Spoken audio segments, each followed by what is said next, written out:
നിങ്ങൾ എവിടെയായിരുന്നാലും അലക്സ വഴി വോയിസ് കമാൻഡുകൾ ഉപയോഗിച്ച് ഞങ്ങളുടെ ഉൽപ്പന്നങ്ങൾ പ്രവർത്തിപ്പിക്കുവാൻ കഴിയുന്നതാണ്. Alexa, I'm home.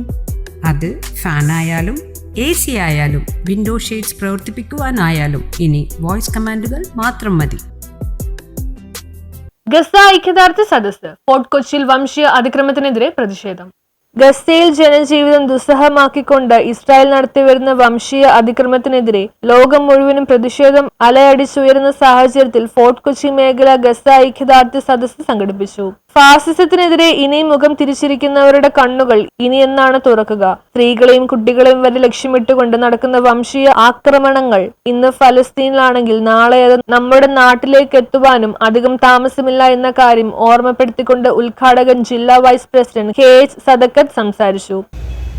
പിഞ്ചു മക്കളെ കൊല്ലുന്നു, അവർക്ക് ആസ്പത്രികളില്ല, അവർക്ക് ഭക്ഷണമില്ല, അവർക്ക് വെള്ളമില്ല കുടിക്കാൻ, ചികിത്സിക്കാൻ ഡോക്ടർമാരില്ല, കിടക്കാൻ വീടുകളില്ല, നമസ്കരിക്കാൻ പള്ളികളില്ല, ഒന്നുമില്ല.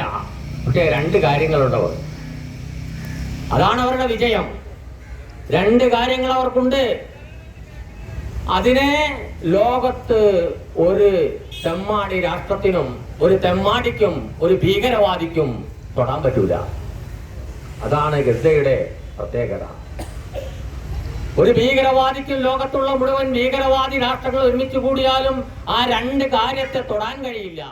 വിവിധ സംഘടനകളിലെ പ്രമുഖ നേതാക്കളായ അബ്ദുൾ മുയിസ്, KA അഷ്റഫ്, അബ്ദുൾ മജീദ് മൗലവി, ജബാർ അബ്ബാസ് എന്നിവർ ഐക്യപ്പെട്ടുകൊണ്ട് സംസാരിച്ചു. മേഖലാ പ്രസിഡന്റ് EA അലിയുടെ സ്വാഗത പ്രസംഗത്തിലൂടെ ആരംഭിച്ച പരിപാടിയിൽ OE ജമാൽ അധ്യക്ഷത വഹിച്ചു. മണ്ഡലം പ്രസിഡന്റ് CA നസീർ അലിയാർ മുഖ്യപ്രഭാഷണം നിർവഹിച്ചു. KH സംശു നന്ദി പറഞ്ഞു. ഘോരഘോരം പ്രസംഗിക്കാനും അല്ല നമ്മൾ ഇവിടെ ഒത്തുകൂടിയിട്ടുള്ളത്. പതിറ്റാണ്ടുകളായി നമ്മളെ പോലെയുള്ള മനുഷ്യ മക്കള്, പിറന്നു വീഴുന്ന കുഞ്ഞുങ്ങളടക്കമുള്ള വനിതകൾ, മുതിർന്നവർ, പ്രായമുള്ളവരടക്കം ഇസ്രയേലിന്റെ ഘോരമായിട്ടുള്ള യുദ്ധത്തില് ബോംബ് വർഷിക്കപ്പെട്ട് വെടിയുതിർക്കപ്പെട്ട് ജീവൻ വെടിയുകയാണ്. ഈ ഒരു സാഹചര്യത്തിൽ ലോകം മുഴുവനും. News bureau, fort Kochi.